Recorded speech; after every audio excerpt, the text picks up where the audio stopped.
Hello and welcome to the day ahead. It's Wednesday, October the 19th. I'm Andrew Gagan. Global stocks rallied overnight. Solid quarterly results lifted investor sentiment on Wall Street. All major indexes were higher. And an optimistic outlook from Netflix saw its shares jump 10% in after-hours trade after having fallen around 60% this year. The streaming giant reversing customer losses, attracting 2.4 million new subscribers worldwide, and projecting that a new ad-supported option would help attract 4.5 million subscribers by year's end. Goldman Sachs gained after reporting a smaller than expected fall in quarterly profit as rising net interest income offset a slowdown in investment banking. The bank also announcing it's reorganising its business. Well, shares in aircraft and weapons manufacturer Lockheed Martin soared after posting stronger than expected quarterly revenue and maintaining its forecast. And United Airlines shares have taken off after reporting higher than expected third quarter earnings while forecasting stronger profit travel demand. Elsewhere, Salesforce climbed after reports that activist investor Starboard Value had picked up a stake in the enterprise software firm. And Microsoft, that was higher on reports it's retrenching around 1,000 employees this week.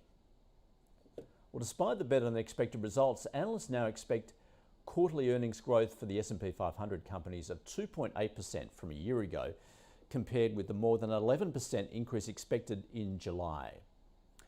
Now, in a sign that the rate hikes in the US have yet to affect manufacturing, US factory output rose last month by 0.4%, more than forecast.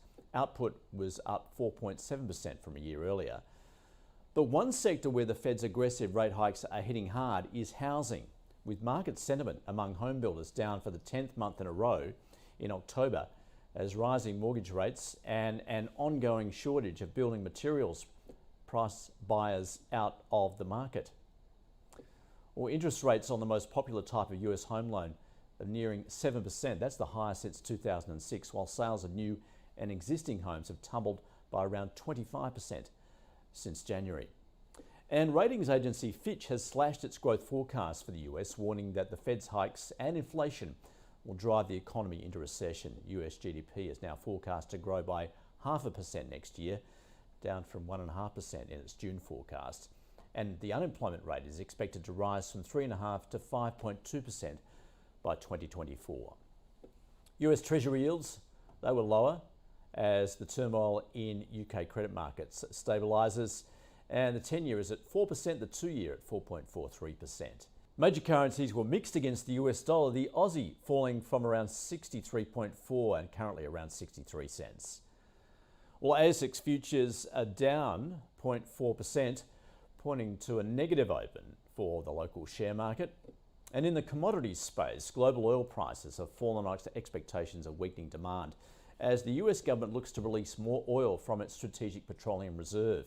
Brent crude down 1.7%. Iron ore futures rose slightly while base metal prices were mostly lower on global recession concerns, copper down more than 2%.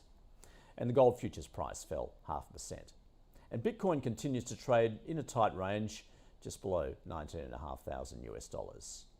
And that is your day ahead. We'll see you again tomorrow.